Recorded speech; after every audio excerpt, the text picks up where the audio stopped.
Michael, welcome to the show. I'm so glad you're here. I've been looking forward to this episode. I think this is going to be a ton of fun. Yeah, thanks, Ed, for having me. I agree. It's gonna be awesome.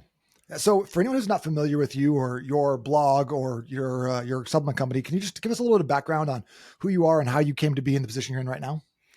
Yeah, I mean, the way I came into where I am right now is really gut issues. For 3 decades of my life, I had IBS, irritable bowel syndrome, that my dad had and still has because he has not changed anything. And his dad died of colon cancer at the age of 48 or so. So we've had issues in the family.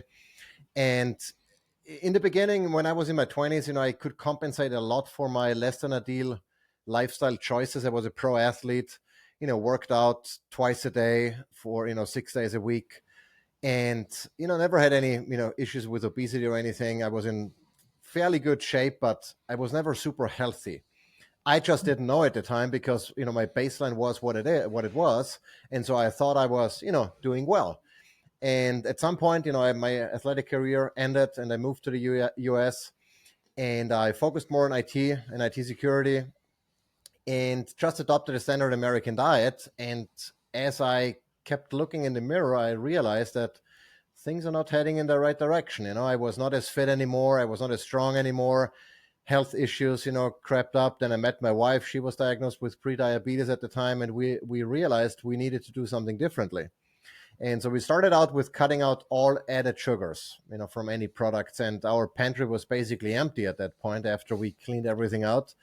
And then we had friends, and the guy was on a paleo diet that I had never heard about before. And he's like, well, we don't eat, grains and this and that. And I'm like, that's nuts. But, I kept asking questions, and I'm like, you know what? I think he's onto something. We ought to be eating like our ancestors, and, early humans that did not suffer from all of those issues. And so that really kicked off our journey into changing our diet, changing our lifestyle. And from there, we went into, discovering xenoestrogens and environmental toxins and all kinds of things that we never, I never even knew existed. And along the way, I discovered that, well, all of the things that I learned, because I've always enjoyed sharing information, everything that I learned. And so along the way, I'm like, you know what, I got to start a blog and write about all of those things so I don't have to repeat myself all the time and tell people the same story. And so that's, started very early than the blog. And from there we got, paleo, keto, carnivore, animal based, eat like a human, where we reintroduced some plants, but knowing how to process them, quote unquote, by fermenting, sprouting, and doing things to those plants to remove as many toxins as possible. And at some point we realized, well, it's we are in the fortunate position where we can do a lot of things. We can, we raise some of our own animals, so we have full control over our food supply. We can do a lot of things that not everyone can do, and so that led to the creation of MK supplements to offer, everyone a convenient way to at least get micronutrients into their diet, if nothing else, and to some of the other things that we've been doing. So it's been a long journey, and we're obviously not at the end yet. We are learning every day. We're trying to be 1% better every day, and there are still a whole lot of opportunities where we can improve. And I just enjoy the process and the ride. Awesome. I love so much about what you just said. And also, I thought it's fascinating. You said this journey started with IBS. Mm-hmm. I thought you were going to say your journey started as being a professional athlete. By the way, not just a professional athlete, a professional 100-meter sprinter who are like some of Yes. the most jacked, studly dudes in the entire world. And what's Yeah. crazy to me is that you said you were not healthy when you were doing that because, like, guaranteed anyone would look at you and be like, that's the healthiest dude on the planet. Yeah. Just look at his physical form, right? Yeah. So in what ways did you feel like you just weren't healthy? Were you just basically out training a bad diet? Yes, and I had youth on my side. I think that combination really helped because now I know that I cannot out exercise poor lifestyle choices. That train has left the station. But back in my 20s, I could do that with poor sleep. I remember, I will never ever forget this. We went to the movie theater, and there was a McDonald's right adjacent to the theater, and we went there, and I got 10 cheeseburgers and a huge, like a gallon of iced tea, sweetened with not the traditional one, sweetened with sugar, not with stevia or anything. And we just had that, and that was not an occurrence that happened once a year. Almost after every competition, we would stop at a fast food restaurant to eat.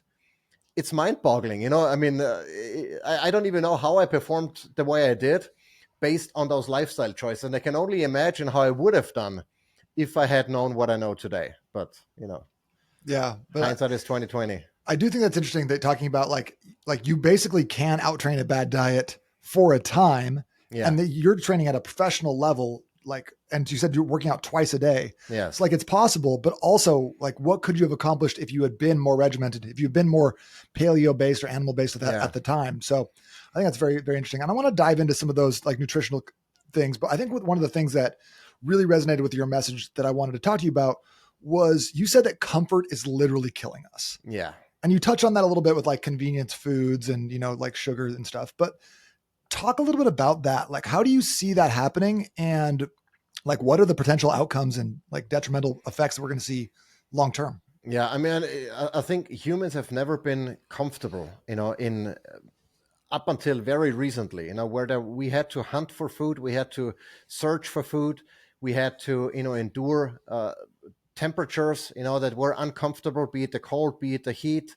There were just so many things. There was no, no smartphones and no Wi-Fi to simply, look something up. You had to figure it out in another way. And so I think being comfortable, having all of the things that make life more convenient and more comfortable are ultimately killing us, in the sense that we don't have to go out of our way anymore to do things. We are not exposed to hermetic stressors. And a great example is exercise, right? If you don't lift weight, if you don't put weight onto your structure, guess what your structure is going to do? It's going to get weaker because it doesn't have to resist, that weight. And as we get older, that becomes problematic, because if at some point you fall down, you're going to break a bone, or you might not be able to get up again because you've never challenged your body in your younger years to be strong enough to sustain something that you might not have planned for. And that really applies to everything that we do, to the cold, to the hot, to exercise, to to everything, really. If we don't stress our bodies as well, we don't need to be prepared, we can get weaker. That's how it works. That's why astronauts work out in space, so they don't lose muscle and bone tissue when they return. And we need to apply the same principles here on Earth, to stress ourselves meaningfully and in the right amounts every single day. Otherwise, we're going to get weaker. And I think you're right about that for sure from a physiological standpoint. You're like, if you don't stress your body gets weaker, it degrades, you fall down, you break a hip, your quality of life goes down. What about from a mental side? Same idea. I mean, if you don't challenge your brain, it's gonna, you're gonna lose, connections, neural connections, because they are not needed. Whereas if you stress your brain, if you do a lot of things that are mentally challenging, well, guess what your brain is going to do? It's going to say, well, we need to build more neural connections to be more efficient at solving those problems. And it's the very same principle. If we don't stress ourselves mentally, we're going to get weaker. And that's not a good thing, because up here controls everything else. So we're going to make, poorer decisions. We're going to, don't have the resilience to withstand certain things that might be physically or mentally challenging. So it sounds like, if we're not stressing our brains, when you say that, it sounds like we're talking about learning to play chess. Or an instrument. Or doing, exactly. I mean, you speak 4 languages, like learning a new language, things like that are actually creating the new neural connections in our brains. What about just the pure intrinsic value of doing something challenging that you don't want to do because it's hard? I think if you choose to do something that's incredibly hard, that you really don't want to do, then you're going to have a significantly easier time when you have to engage with something challenging that was not your choice, right? Mm-hmm. And for me, the great example, and that's both mentally and physically challenging, is cold plunging. Mm-hmm. Obviously, getting into freezing cold water is not comfortable. And people might say, "Why? That's stupid. Why would you do this? You're crazy."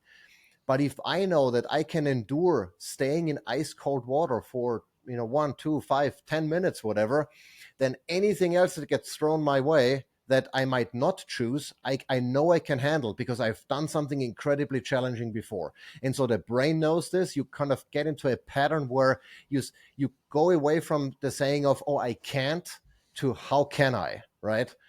Because you have the precedent that you've done something like that before and you can do it again.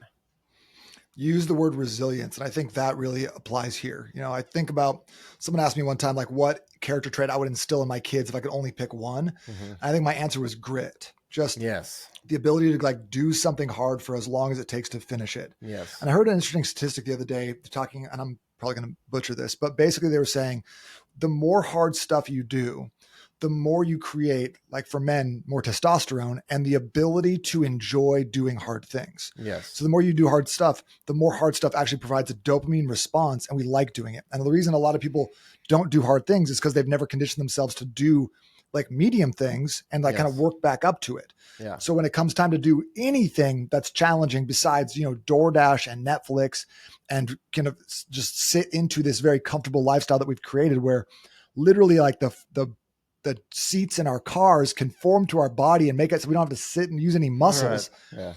Yeah. We become completely debilitated. Yes. So I love the idea of like choosing hard things simply for the value of them being hard. Yes. Yeah. And you know, you mentioned testosterone, and that's an interesting aspect because, you know, I've seen studies that show that certain animals during mating season, during the rut, like rams, they have higher levels of testosterone, which enables them to engage in behavior that they know is risky, that they know is painful, and that they know is hard. With lower testosterone levels, they would not be doing that, right? And so certain difficult things that we do in life, like cold plunging, like exercise, can actually, you know, elevate your testosterone levels, and that would then enable you to do other hard things. So it's kind of like it's a circle, right? And Mhm. if you mess with that circle, you're gonna pay for it on both sides, right? You have low testosterone, and you're less capable of doing other hard things that someone with higher testosterone levels can do, and Mhm. is willing to, wants to do, enjoys doing, you know? Yeah. I think a lot of people would not profess that they love going to the gym or they love exercising. Most people, if they're being honest, don't love cold plunging. How can people go from being sedentary, being comfortable, maybe not embracing the challenges, or maybe it's been 6 months since they did a marathon and they kind of fell off since then? How does someone get back to that or start creating that, like that positive, that virtuous cycle Yeah. of becoming accustomed and enjoying doing hard stuff, in your opinion? Yeah, I think it's all about small wins because, you know, we are all, at the end of the day, it's all, you know, chemicals that drive our desire to do certain things. It's, you know, the dopamine hit that you get from, I mean, you can get it from scrolling on Instagram or from getting a like, but you can also get it from more meaningful things. And I think it doesn't necessarily mean how big that hit is, but that you get a meaningful hit or a hit from meaningful activity. And that might be something like, you know, making your bed first thing in the morning. It is a win. You know, your brain will register this as a win. You look at your bed, I'm like, this looks neat. I did it first thing in the morning. Don't have to worry about it anymore, you know? And by really picking those small wins and working yourself up, as you mentioned before, you don't have to go, if you just start out, you know, exercising, you know, saying, you know what, next month I want to, you know, climb Mount Everest, probably a stupid idea. You'll fail and you'll never do it again, right? But if you say, you know what, today, my goal is to go for a walk, 45-minute walk, you know, that's it. Anyone can do that, and you have that win, and from there I think you want to build up. I don't hear you anymore. Are you on Oh, mute? we're back. We're Oh, back now. okay. I totally agree with you about the getting that win first thing in the morning. I think there's also something to that that I really like where it's an identity piece. Where that's another thing I like about supplements is like when you take supplements in the morning, when you make your bed in the morning, when you work out first thing, when you do have an AM routine, whatever it is, every single action you take that is leading to that kind of that positive end goal is reinforcing the person that you're becoming. And I think Yes. that like you can't act outside of your identity for too long. Anybody can do a 6 week challenge. Anybody can do a 3 week detox. But at the end of the day, if you don't believe you're the person who does hard things, if you don't believe that you're a person who is dedicated to their health and fitness, you'll never stay the course in any of these Right. things. But when you Yeah. talked about stacking those small wins, doing those little things, those are all parts that are going to reinforce that identity piece. So I really like that. what and this also, like, I feel like, I've been a trainer since 2008. You're a professional athlete. This sounds like it might be easy for us to say. You know what I Yeah, mean? yeah. So like, um, how would you approach the person who's like, yeah, easy for you guys to say, or even the person who's like that kind of that type A, like alpha, like doing good in all the other areas of their life, don't quite have their physical health or fitness dialed in, but they want to go do Everest next month. They want to do 6 days a week of workouts. They want to do 2 days. They want to do 75 hard. They're not willing to commit to the baby steps. What would you say to that person? I mean, that's perfectly fine. If you're the person who can jump, both feet in, and I'm like that, if I do something, I go all in from the get go. And if I fail, it doesn't bother me. I try again. You just have to know, or you just have to be conscious enough to understand how you're going to react if it doesn't work out. Are you going to throw in the towel? And if so, I would recommend take a smaller step. But if you're one that says, I don't really care if losing for me is an opportunity to grow, by all means, jump in and balls against the wall. I mean, that's what I usually do, and it's been working. But you really have to know yourself. Who are you and how you're going to respond to failure. That's an interesting take. I feel like I've not heard anyone say that, because I find that most of these people I talk to who are want to go all in from day one seem to like reach that point where they're like, I didn't do it, therefore I failed, therefore I can never do it, and I'm out. Right. Yeah. And that's a real possibility. And I think most people that I know, at least, they would fall into that category that failure is not something that they know how to handle very well. Mhm. And so you have to be aware of that. But if you don't care about failure, by all means, I mean, the quicker you fail, the quicker you can improve. True. And it also takes a degree of self awareness to even understand who you are in those moments. And a lot of people have not experienced significant failure in their life to even know what they're going to do in that situation. Right. We're, Or they've never paid attention. I mean, we all fail, all the time. Sometimes, it's not as a parent or you don't remember, but, yeah. I mean, I fail at things every single time, mostly at parenting, I feel like lately. Bro, that's humbling, isn't it? You're like, I'm Yeah. good at everything. And then your kids are like, no, you're not. And you're like, Yeah. ugh. Yeah. Besides parenting, what's a significant like failure you've had in your life, and what was the lesson you took from it? That's a very good question. I think one of my I'm I'm very confident in everything that I do, but up until maybe 2 or 3 years ago, I was too certain about my path and didn't accept anything else. Interesting. And that was, related to diet, related to exercise, related to a lot of things. And I've come to the conclusion that the problem always is that you don't know what you don't know, right? And suddenly you stumble across something. I'm like, I didn't even consider looking at it from that perspective. And then you change. And so I'm still fairly confident, because you have to be confident in what you do. Otherwise, you're just going to be floating around and without strategy or anything in place. But I'm always in the back of my head, thinking that there could be something I don't know, and I might have to adapt and change course a little bit in the future. Okay. I can dig it. It was a bit of a non-answer. I'm gonna say that. I was looking for like a big explosive blow up, but we'll move on. Yeah. If you don't mind me asking, how old are your kids, or how long have you been a parent for? They are 9 and 11. Oh, awesome. Yeah. I got a 7 and a 4-year-old, so I'm All right. catching up to Yeah. you. Yeah. So like children kind of like I feel like that's a thing that's been on my mind. It's like, number one is how do I like be a good dad to my kids and show them like they're living the 1% better, be a good Yeah. husband to my wife, like be like the example there.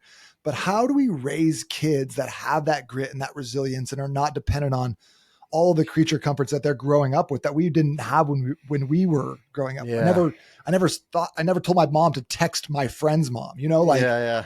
and Yeah. my kids know what DoorDash is. That's crazy to me. Yeah. So what Yeah. are you doing to raise kids Oh that are man. not impacted? I Uh, mean, that's the $1 million question, because we live in the environment that we live in. mhm. It would be, I think, the easiest for me. And if I was by myself, I mean, obviously, maybe with one kid that I had full control over and nobody can tell me, anything else, I would probably, say, let's move out to the sticks and distance ourselves from the modern world.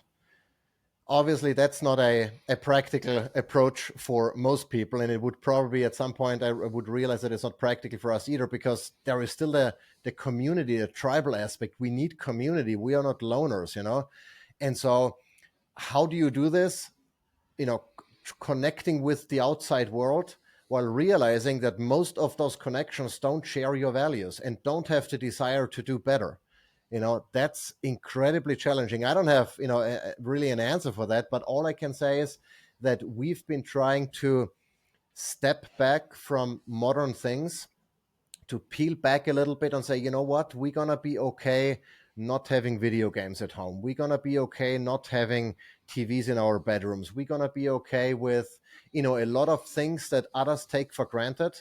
And we just don't have that. Now, you know, how much you want to, how extreme you want to be, I guess is a personal decision, depends a little bit on your environment and your goals. But it's for us, it's constantly trying to evaluate how far do we want to go, and how closely we want to stay connected to everyone who might not share the same values. Okay. I want to talk about that here too, but I feel like one of our rules is going to be, and this is easy for me to say with having like younger kids who are not constantly begging me or seeing all their friends having smartphones, Right. but no like gifted smartphones. I think we're going to keep our kids like Yes. analog phones. Yes. Or I even heard someone say that they have a kitchen phone. So they have a phone that the kids can take out, but it lives in the kitchen. It doesn't go to Yes. their rooms. Yes. And then no social media until they're Yes. on their own doing whatever they Yes. want. But Yeah. like that, I can't have that in my house. Yeah. I've seen too much of the data to think that's a Yeah, good yeah. idea. I mean, that's the same, and as we do, I mean, kids, they go. I mean, we homeschool, so we kind of do a lot of things to kind of keep them separate from all of the exposure to all of the things that others have. But they obviously know that there are certain kids that have a cell phone already. Yeah. And they brought it up. Hey, when can I have a cell phone? I'm like, when you're 30. There is no. And it's right before you get married. Exactly, and it's going to be a flip phone. Yeah. And so yeah, I totally agree with that. There are certain things where we draw the line in the sand, and you're not gonna have a TV in your room. We have one TV in the house that we all can use in the family room. That is it. There is a limitation on screen time. Regardless for what you use it, I obviously appreciate the ability to use screens. I mean, that's my work. Without a screen, I would not be able to have this conversation now. Right.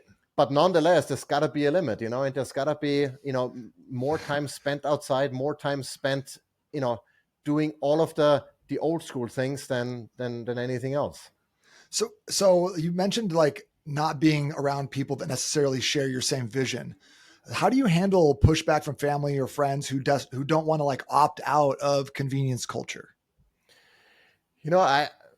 I've softened up a little bit. I used to be quite the Nazi about this. If you don't do what I do, then fuck you, kind of. Obviously, with family, that becomes difficult, especially if it's family that you like otherwise. Yeah. And so, we and our kids know that not everyone is doing things the way we do, and that's fine. So being tolerant of someone who does things differently, and for me, it's like, well, either they don't know any better, which is, you don't know what you don't know, or they don't believe what they hear, because there's so much information out there. You cannot believe everything you hear, and you kind of have to pick and choose. Or they know and they still choose to do it the unhealthy way, which is also fine, because I know that, every so often, I have a glass of wine, and I know that there is nothing good in alcohol from a pure physiological health perspective. I just happen to like the taste of wine, or a margarita. And so, I sometimes make those choices that I know are not good for me, but I do it in a way where I feel like I can get away with it because I do so much else right. And so I need to, allow someone else to make the decision for them, even though from the outside it might appear as if they don't have the right balance. They're going way overboard, but that's not my problem. So I try to be tolerant. If someone leaves me alone with my decisions, I tend to leave them alone. I'm not telling someone, hey, this is really, you shouldn't really be doing this. I'm not that guy. But if someone asks me, I tell them what I think, and if someone tells me that, oh, you shouldn't be eating so much meat because it's bad for the environment and bad for X, Y, Z,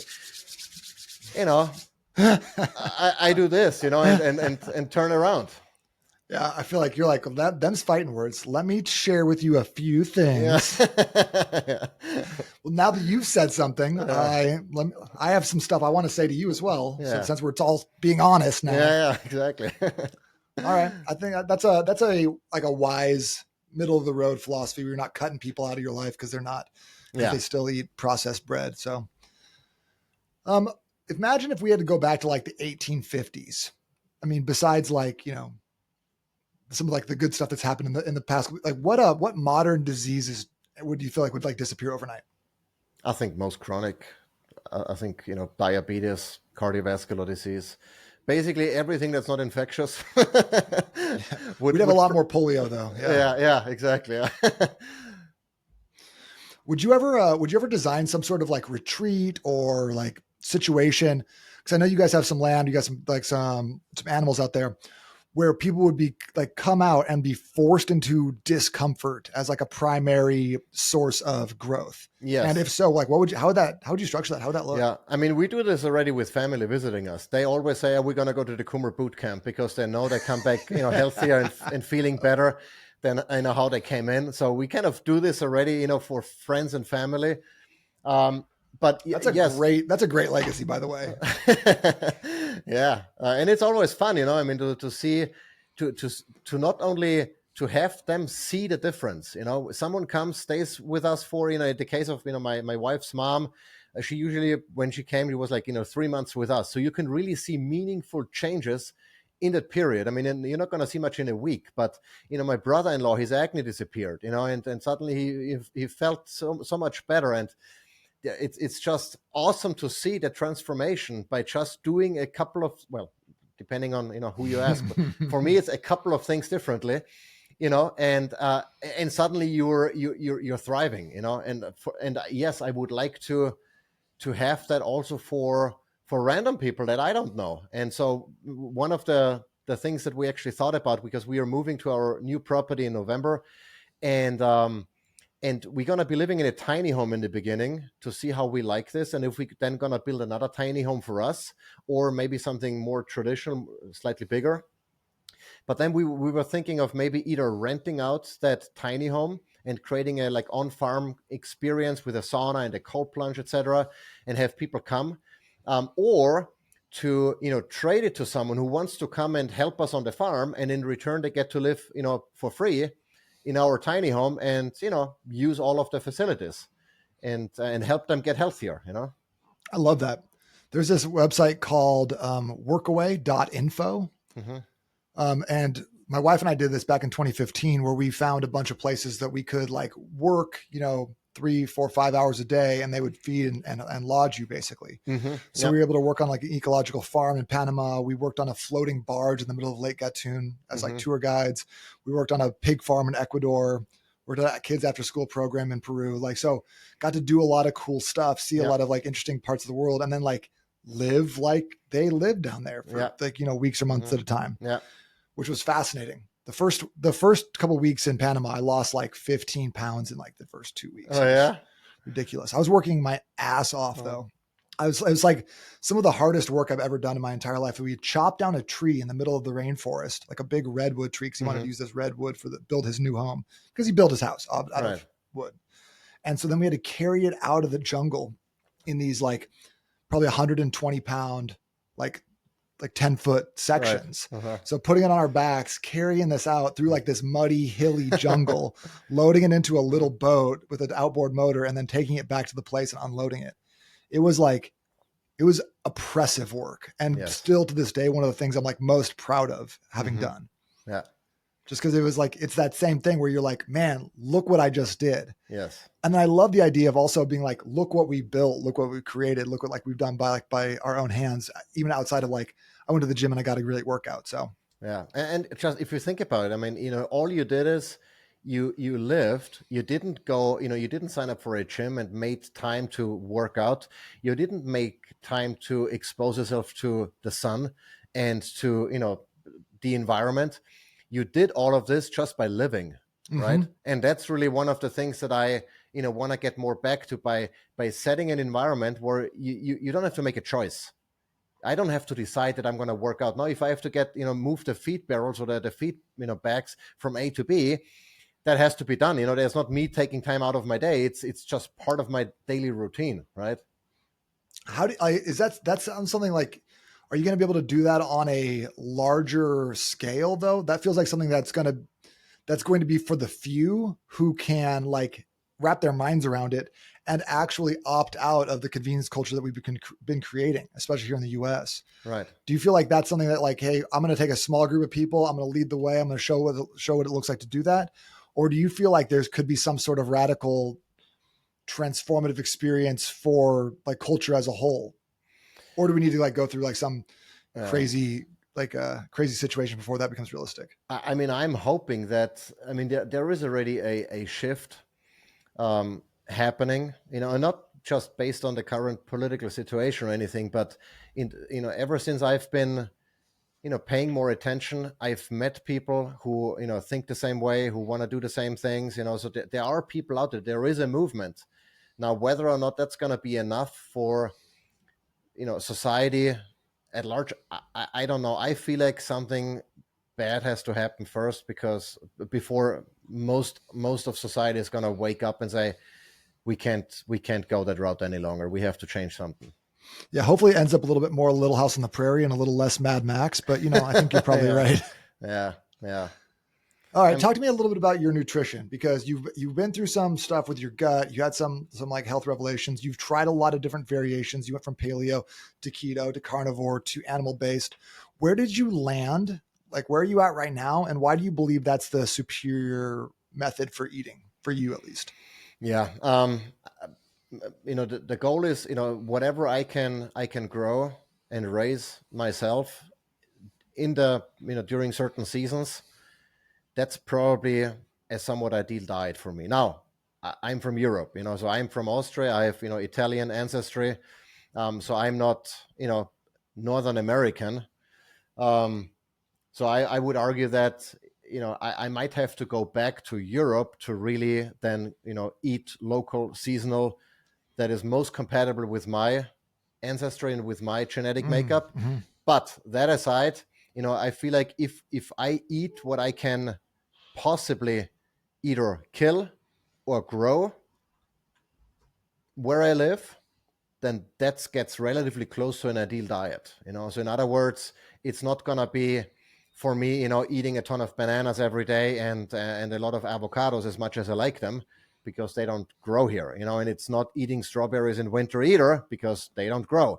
One thing that I have access to all the time, year round, regardless of temperature or anything, is meat, right? Is animal based product. So that's the center of what I eat, and then everything else is seasonally and locally. Now I have certain, you know, I try not to overdo certain things that I know I don't handle well, so I don't eat a whole lot of grains.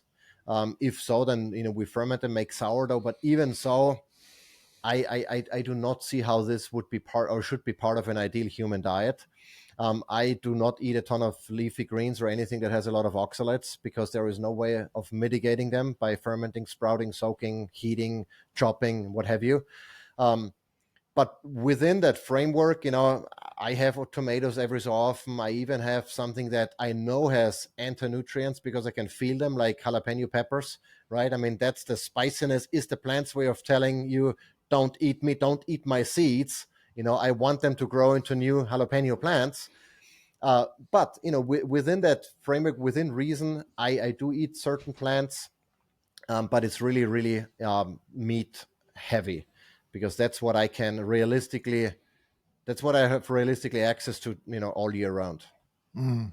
I like the thing about jalapenos, and I feel like the more spicy they are, and the more like don't eat me, the more I want to eat them out of Mhm. spite. You know what I mean?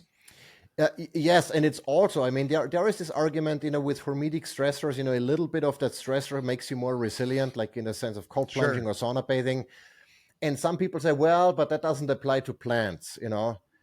I'm not 100% convinced that's true. I used to believe that doesn't apply to diet or to, let's say, smoking cigarettes. It's also a stressor. That's you what know I do it just to mitigate the risk.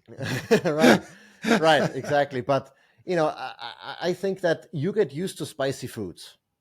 And the more testosterone you have, the more you want spicy foods. Right, exactly. So, I'm like, well, I don't think they're inherently bad, but it's again, maybe don't eat jalapenos every single day, 365 days a year. But if you have them every so often while they grow, especially if you grew them and you know that what's in the plant or on the plant, I don't think it's going to be a big deal.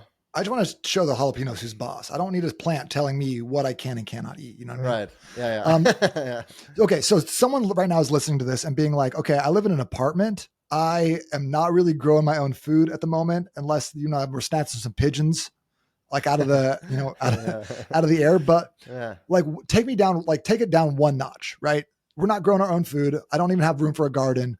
What's like now? Now, what are we looking at? You already outlined a lot of like focus on meat, focus on animal based products, focus on seasonal foods that are going to be able to be grown kind of in your area Yeah. and that are not like mangoes in the winter. Right. Um, and then you also talked a little bit about eliminating foods with some of the anti-nutrients, the phytates, the oxalates, and some of those other things that can cause especially like gastric issues or Yes. like IBS.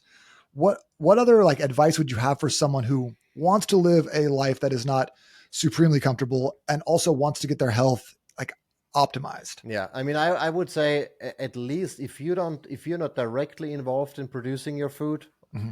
know the person who is. Find a farmer that who you like, who you trust, you like how they do things, and buy from them. Support them. Yes, it might be more expensive, but at the end of the day, you'll pay for cheap food one way or the other. You either pay less up front and then later in medical bills, or you pay a little bit less, up front and then no medical bills later. So Damn, we're gonna clip that one up right there. That's a quote for social media. Go ahead, yeah. Michael. That's awesome. Yeah, so I would say, know the person who grows your food at least. If it's not you, know someone who does, and uh, try to get to know them as much as you can. Maybe even, you get a chance to volunteer and be part of the food production, even if you don't own the land, you don't own the animal, you don't own the garden. But even in an apartment, maybe growing some herbs on your windowsill might still be possible. If you don't have if you have an apartment without natural light, I would say move. That's fair. All right, cool. So, like as we wrap up, I wanted to hear a little bit about your MK supplements, but I also wanted to know, like, kind of like one of the last questions is, if you were able to eliminate one sort of convenience product, food group, or even like service, like a DoorDash or Netflix, what would you get rid of and why? That's a good question. I would get rid of cell service. Whoa, all right. Yeah. Like completely, like no phone calls, no texts. I mean, a landline is fine. All right. But because I can, I mean, I try to mitigate EMFs as much as I can, but I have no control over the cell phone tower. Mm-hmm. So anything you do to eliminate EMFs in your home? I mean, turn off Wi-Fi whenever, have like an Ethernet check for my phone if I have it close to me. I have, the thing is, I use stickers, but not stickers that block, because you cannot block a phone signal. Otherwise, it wouldn't work as a phone anymore, right? Mm-hmm. But there are certain stickers that can like disperse the signal a little bit. So there is less direct energy dump into your tissue. It's a little bit more, dispersed, kind of like a wave that breaks, and it's the same wave, but it's not going to knock you over anymore after it broke, And so that's something we do. And, just turn off stuff that you don't need. I mean, I sleep with an EMF blocking blanket, just because there are certain things that I, cannot get rid of. But the best course of action with EMFs, it's really distance matters. The cell phone tower obviously matters less than your phone next to your ear, so you can control a lot of things. Turn stuff off that you don't need. You probably don't need Wi-Fi at night. Have your phone, in airplane mode if it's close to you at night. Those kind of things are low-hanging fruits that everyone can implement. Smart. We love low-hanging fruit. I feel like that's the best place to start. Yeah. Like stuff like people are not actually always doing. Yeah. So as we wrap up, can you just tell us a little bit about MK supplements, and then also how people can get in touch with you or follow you, using their EMF waves? Yeah, exactly. So my Now that if we've you, talked a bunch of shit about it, exactly, use your computer, use your yeah, phone. just DoorDash it, and Yeah, yeah, yeah. So I mean, if you search for Michael Kummer, or mkummer82 is typically my handle on, but michaelkummer.com is my blog. Shop.michaelkummer.com is the MK supplements, and what we do is basically animal based supplements, so beef organs, bison organs, colostrum, collagen type of product. So anything that I feel like makes it a little bit easier to bridge certain gaps that are more or less challenging to bridge for many people. It's the highest quality stuff you can get in glass, or compostable containers, so there's no microplastics and crap that you get. And yeah, why would you encourage people to start to having more organ meats in their diet, especially yeah, if they're like bordering animal based? Like, what's yeah. your I mean, they are right? just great sources of micronutrients, Mhm. and most of our food, and especially in the plant world, they are not as nutritious anymore as they used to be, because soil is not as good anymore as it used to be. With all the monocropping and stuff going on, we deplete our soil. Depleted soil means less vitamins and minerals for the plants to soak up, and so that means less in our diet. But maybe just to give one good example that really drives home the point. There was an experiment, I think it was in 52. They took a couple of rats, fed them a standard rat diet, I guess a fortified rat diet with synthetic vitamins and minerals. Another group they injected with synthetic B vitamins, and the third group they gave freeze-dried beef liver powder, and they let them swim for 2 hours in water. And there were different versions of that experiment, but the short of it is that the group that ate liver swam for 2 hours without drowning. The other two groups died at 13 minutes and drowned because they didn't have the energy to keep going. And they still don't know exactly what it is, but it was a combination of micronutrients that you can get from something else. It doesn't have to be liver necessarily, but in this case, it was the liver that delivered all of those micronutrients that improved their endurance of those rats so they did not drown. And that in itself, I'm like, and the funny thing is, the nuance to that is, they noticed that big gap when the rats were under stress, meaning when the water was a little bit colder than Hmm. usual. And so, since we're all under so much stress, and stress is a nutrient, it's like a black hole where nutrients are just used up, and we need to replenish them. If we don't, then our energy levels, our endurance are not going to be what they should be. And so, that's really for me the main reason, to make sure that I get what I need, and that's it. I love it. Awesome, Michael. Thank you so much for being here. By the way, I think I'm gonna my next book. I'm gonna write it. It's gonna be called The Fortified Rat Diet. It's gonna be a national bestseller. Everyone's gonna love it. Yeah, don't Oh go man. swimming after having that diet. Yeah, stay out of the pool after this one. Yeah, Your mom had it right. Don't go swimming after eating, yeah, exactly, exactly. after eating the fortified rat diet. Yeah. Michael, this has been really fun, man. Thanks for being on the show. Really Hey, appreciate you. thanks for having me. Appreciate it, mate.